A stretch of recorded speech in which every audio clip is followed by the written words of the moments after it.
अस्सलाम वालेकुम friends, this is Pathan Nazim and welcome to hello learning academy. Friends, इस session में हम उर्दू मज़मून के 10 सवालात वज़ाहत के साथ देखेंगे जो कि गुज़िश्ता इम्तिहान में पूछे गए सवालात हैं। लिहाजा 10 दिसंबर 2025 को आपका इम्तिहान कंडक्ट किया जाएगा। इसी को मद्देनज़र रखते हुए हेलो लर्निंग एकेडमी पर न्यू बैच स्टार्ट की गई है, जिसमें आपको डेली वीडियो लेक्चर्स मिलेंगे। ऑल सब्जेक्ट्स की पीडीएफ नोट्स आपको अवेलेबल किए जाएंगे और 5000 प्लस एमसीक्यूज़ एंड पीवाईक्यूज़ आपको प्रैक्टिस के लिए दिए जाएंगे। तो फ्रेंड्स, एक पेपर की फ़ीस 699 है और अगर आप दोनों पेपर ज्वाइन करते हो तो 999 इसकी फ़ीस है। अगर आप इंटरेस्टेड हो तो नीचे दिए गए नंबर पर कॉन्टेक्ट कीजिए और कोर्स को ज्वाइन कीजिए। तो वक्त को ज़ाया ना करते हुए चलते हम क्वेश्चन की तरफ। क्वेश्चन है, किसी जुमले में गुस्सा, ताज्जुब, खौफ और निदा के इजहार के लिए किस अलामत का इस्तेमाल किया जाता है? तो फ्रेंड्स, ये ताज्जुब के लिए, गुस्से के लिए और खौफ और आवाज़ लगाने के लिए जो है तो कौन सी अलामत का इस्तेमाल किया जाता है, इस तरीके से सवाल पूछा गया है। नंबर 1 है इस्तिफामिया, नंबर 2 है फिजाइया, नंबर 3 है वक्फ़ा और नंबर 4 है ख़ात्मा। तो फ्रेंड्स, अलामत इल्लत जो है, जो अलामत लगाई जाती है जैसे कि फुल स्टॉप है, कॉमाज है वगैरह वगैरह, तो उर्दू ग्रामर की जो क्लासेस है उसमें हमने डिटेल जो है तो आपको बताया है। तो यहाँ पर इस क्वेश्चन का करेक्ट आंसर रहेगा ऑप्शन नंबर 2, फिजाइया जो है तो निशान लगाया जाता है, जिसको एक्सक्लेमेशन मार्क कहते हैं। इस तरीके से जो है तो वो लगाया जाता है। नेक्स्ट क्वेश्चन की तरफ बढ़ते हैं। अगला सवाल है कि माकूल, सही, फ़िक्र और फ़न दर्जवाला में ना इस साबिके का इस्तेमाल करने से कौन सा लफ्ज़ बामायनी लफ्ज़ बनता है? तो फ्रेंड्स, साबिका और लाहिका ये ग्रामर का पार्ट है और तकरीबन उर्दू में 22 से 25 क्वेश्चन जो होते हैं वो उर्दू ग्रामर पर ही पूछे जाते हैं। तो फ्रेंड्स, आपका अगर ग्रामर अच्छे से रहेगा तो आप बासानी 25 प्लस यहाँ तक के 30 नंबर भी लेकर 30 में से 30 लेकर आ सकते हो। तो फ्रेंड्स, नंबर 1 है यहाँ पर ऑप्शन में सही, नंबर 2 है माकूल, नंबर 3 है फ़िक्र और नंबर 4 है फ़न। तो फ्रेंड्स, हम एक एक से जो है तो इसको ना लगा कर देखते हैं कि कौन सा लफ्ज़ जो है तो बामायनी बनता है। तो यहाँ जो है तो ना अगर लगाया जाए तो ना सही रहेगा, या जो है तो ना लगाया जाए तो ना माकूल बनेगा। उसके बाद ना लगाए तो ना फ़िक्र और ना लगाए तो ना फ़न। तो यहाँ पर जो है तो ना माकूल जो है वो बामायनी लफ्ज़ बन रहा है, जबकि सही, फ़िक्र और फ़न ये जो है तो बामायनी नहीं बन रहे। इस वास्ते करेक्ट आंसर जो रहेगा फ्रेंड्स वो ऑप्शन नंबर 2 वाला सही जवाब रहेगा, नामाकुल। नंबर 3 है, नेक्स्ट क्वेश्चन है कि बाजी उठो मैं नाश्ता लाई हूँ, ये जुमला है और ख़त कशीदा अल्फाज का ज़माना पहचानिए। ज़माने की जो अक़साम है 3, ज़माने हाल, माजी और मुस्तकबिल, इससे रिलेटेड क्वेश्चन पूछा गया है। तो बाजी उठो मैं नाश्ता लाई हूँ, यहाँ पर लाई हूँ जो है ये ख़त कशीदा है, आपको नीचे जो है तो उसको अंडरलाइन नज़र आ रही है। तो इसमें ख़त कशीदा लफ्ज़ का, अल्फाज का जो है तो ज़माना पहचानना है। नंबर 1 है ज़माने हाल जारी, नंबर 2 है ज़माने हाल मुकम्मल, नंबर 3 है ज़माने हाल मुतलक और नंबर 4 है ज़माने मुस्तकबिल। तो फ्रेंड्स, इस क्वेश्चन का करेक्ट आंसर रहेगा ज़माने हाल जारी, क्योंकि बाजी उठे हैं और उनकी जो बहन है छोटी हो सकती है, तो उसने नाश्ता जस्ट गर्मा गर्म नाश्ता लेकर आई है उसने। तो यहाँ पर ये हाल जारी है, ज़माने हाल जो है तो जारी, वर्क जारी, ख़त्म नहीं हुआ। इस वास्ते नंबर 1 ऑप्शन करेक्ट आंसर रहेगा। नेक्स्ट क्वेश्चन की तरफ बढ़ते हैं। अगला सवाल है कि वो कौन सा हर्फ है जो 2 मीम की इब्तिदा में लगाने से उम्मती की जमा बन जाता है? नंबर 1 दाल, नंबर 2 जीम, नंबर 3 बे और नंबर 4 अलिफ। तो फ्रेंड्स, वो कौन सा हर्फ है? सवाल की तरफ आपको जो है तो अच्छे से कॉन्सेंट्रेट करना है।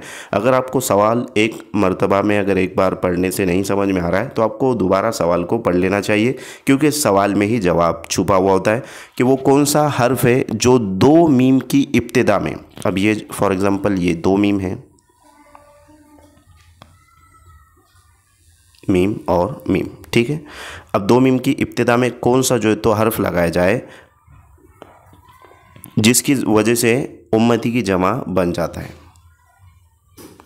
तो यहाँ पर दाल अगर लगाया जाए तो नहीं बन रहा है, उसके बाद जीम लगाया जाए तो नहीं हो रहा है, जमम हो रहा है। उसके बाद जो है तो बे अगर लगाया जाए तो बमम हो रहा है, और अलिफ अगर लगा जाए तो उमम और उम्मती बन रहा है यहाँ पर, ठीक है। अलिफ लगाने से उम्मती, यानी कि मीम डबल जो है तो दो मीम के पहले शुरू में अलिफ अगर लगाया जाए तो वो उम्मती की जमा बन जाता है। तो यहाँ पर अलिफ राइट आंसर रहेगा ऑप्शन नंबर 4। नेक्स्ट क्वेश्चन की तरफ बढ़ते हैं। अगला सवाल है कि घमंड मत करो वरना मुंह के बल गिर जाओगे, ख़त कशीदा अल्फाज की मुनासिबत से कौन सा मुतबादिल दुरुस्त होगा? नंबर 1 अकड़ दिखाना। तो यहाँ पर ख़त कशीदा जो अल्फाज है फ्रेंड्स वो है घमंड मत करो। ये जो ख़त कशीदा लफ्ज़ है अल्फाज है तो इसका मुनासिब जो है तो मुतबादिल कौन सा होगा? तो यहाँ पर है नंबर 1 अकड़ दिखाना, नंबर 2 शरारत करना, नंबर 3 गुफ्तगू करना और नंबर 4 मायूस होना। तो फ्रेंड्स इस क्वेश्चन का करेक्ट आंसर रहेगा ऑप्शन नंबर फर्स्ट अकड़ दिखाना। नेक्स्ट क्वेश्चन है कि बहर, समंदर, चश्मा, यानी कि बहर से जो है तो समंदर बनता है और समंदर और बहर ये जो तो आपस में एक दूसरे से रिलेटेड है। तो चश्मे से रिलेटेड लफ्ज़ इसमें से आपको ढूंढना है, इस टाइप का क्वेश्चन पूछा जाता है। नंबर 1 है झरना, नंबर 2 है झील, नंबर 3 है पनघट और नंबर 4 है तालाब। तो फ्रेंड्स तालाब का जो है तो पनघट होता है और यहाँ पर झील और झरना बच जाता है। तो इस क्वेश्चन का करेक्ट आंसर रहेगा फ्रेंड्स चश्मा यानी कि झरना, option number first correct answer रहेगा। बहर समंदर से कनेक्टेड है और चश्मा झरने से जो है तो रिलेटेड रहेगा, उसके ज़रिए बनने वाला जो है तो रहेगा। उसके बाद है नेक्स्ट क्वेश्चन, नीचे दिए गए अल्फाज में से मूसा का सही तलफ़ुज़ क्या है? मूसा जो है उसका सही तलफ़ुज़ क्या है? नंबर 1 है मूसा, नंबर 2 है मूस, नंबर 3 है मूसी और नंबर 4 है मूसे। तो फ्रेंड्स इस क्वेश्चन का करेक्ट आंसर रहेगा ऑप्शन नंबर फर्स्ट मूसा।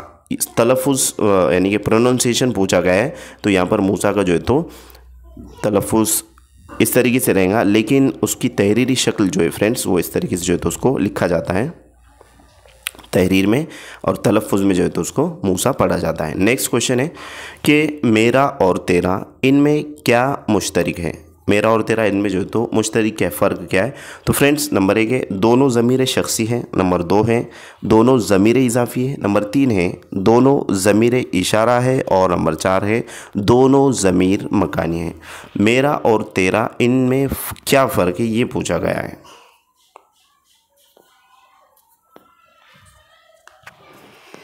तो यहाँ पर फ्रेंड्स दोनों ज़मीर शख्सी ये जो है तो दोनों हैं ज़मीर शख्सी है, लेकिन इसमें जो मुश्तरक रहेगा तो वो दोनों ज़मीर इजाफ़ी रहेगा, यानी कि ये दोनों ज़मीर इजाफ़ी। हालांकि ये दोनों ज़मीर शख्सी की मिसालें हैं और इनमें जो मुश्तरक है यानी कि डिफरेंट है तो वो दोनों ज़मीर इजाफ़ी रहेगा। Option number second correct answer रहेगा यहाँ पर और उसका ऑप्शन नंबर फर्स्ट भी आंसर हो सकता है। तो फ्रेंड्स ज़्यादातर जो यानी कि आंसर की के मुताबिक उसका ऑप्शन नंबर 2 राइट आंसर बतलाया गया है, जबकि फर्स्ट होना चाहिए था। नेक्स्ट क्वेश्चन की तरफ बढ़ते हैं। अगला सवाल है कि किताब का मुताला बारीक बीनी से करो, जुमले की किस्म पहचानिए, यानी कि ये जुमला कौन से यानी कि जुमले की कौन सी किस्म है? नंबर 1 है मुस्बत बयानिया जुमला, नंबर 2 है मनफी बयानिया जुमला, नंबर 3 है अमरिया जुमला और नंबर 4 है इस्तिफामिया जुमला। तो फ्रेंड्स किताब का मुताला बारीक बीने से करो, इसमें जो है हो यूँ रहा है कि किसी को जो है तो कहा जा रहा है, यानी कि हुक्म दिया जा रहा है बोलो, या फिर जो तो उसको कहा जा रहा है कि किताब का मुताला अच्छे से कीजिए। जैसे कि स्टूडेंट्स को टीचर्स कहते हैं कि खामोश मुताला अच्छे से कीजिए, आपको एग्ज़ाम में इस तरीके से क्वेश्चन आएंगे वगैरह वगैरह। तो फ्रेंड्स इस क्वेश्चन का करेक्ट आंसर रहेगा ऑप्शन नंबर 3 अमरिया जुमला। तो फ्रेंड्स अमरिया जुमला क्यों रहेगा? अम्र कहते हैं काम को और इस जुमले में जो है तो काम करने का हुक्म दिया जा रहा है। तो फ्रेंड्स अमरिया जुमला किसे कहते हैं वो पहले हम देख लेंगे। तो अमरिया जुमला कहते हैं उसको कि उस जुमले को कहते हैं जिसमें किसी को कोई हुक्म, हिदायत, नसीहत या काम करने का कहा जाए, यानी जिस जुमले से मुखातिब को कुछ करने का कहा जाए वो अमरिया जुमला कहलाता है। मिसाल किताब पढ़ो, पानी पी लो, दरवाज़ा बंद करो, सबक याद करो और टीटी की स्टडी करो वगैरह वगैरह। तो यहाँ पर जो है हिदायत दी जा रही है, नसीहत की जा रही है वगैरह वगैरह। तो इसमें फ्रेंड्स अमरिया जुमले में काम का हुक्म दिया जाता है या फिर जो है तो हिदायत, नसीहत या काम करने को कहा जाता है, उसको अमरिया जुमला कहते हैं। तो इस क्वेश्चन का करेक्ट आंसर है ऑप्शन नंबर 3। नेक्स्ट क्वेश्चन की तरफ बढ़ते अगला सवाल है दर्ज झेल मुतबादिल में से दर्ज झेल मुतबादिल से बेजान मोन्नस की शनाख्त कीजिए। मुज़क्कर और मोन्नस, इस पर भी क्वेश्चन पूछा जाता है। अल्फाज ज़िद और हम मायने अल्फाज, इस पर भी जो तो क्वेश्चन पूछे जाते हैं। तो फ्रेंड्स सबसे पहले यहाँ पर है ऑप्शन नंबर 1 घोड़ा, नंबर 2 है लड़का, नंबर 3 है ज़मीन और नंबर 4 है पानी। तो फ्रेंड्स बेजान मोन्नस से मुताल्लिक पूछा गया है। तो यहाँ पर घोड़ा और लड़का ये जानदार हैं, ज़मीन और पानी बेजान है, लेकिन इसमें मोन्नस की शनाख्त करना है। तो इस तरीके से आपको ऑप्शन की तरफ आप जा सकते हो। जैसे कि ये जानदार है और यहाँ पर जो होती है दोनों बेजान है, तो अब इसमें मोन्नस की शनाख्त किस तरीके से की जाएंगी? पानी और ज़मीन, बेजान मोन्नस, तो ज़मीन जो है तो बेजान मोन्नस है, ऑप्शन नंबर 3 करेक्ट आंसर रहेगा। जबकि पानी जो है तो बेजान मोन्नस नहीं रहेगा, पानी जो है तो मुज़क्कर में आएगा।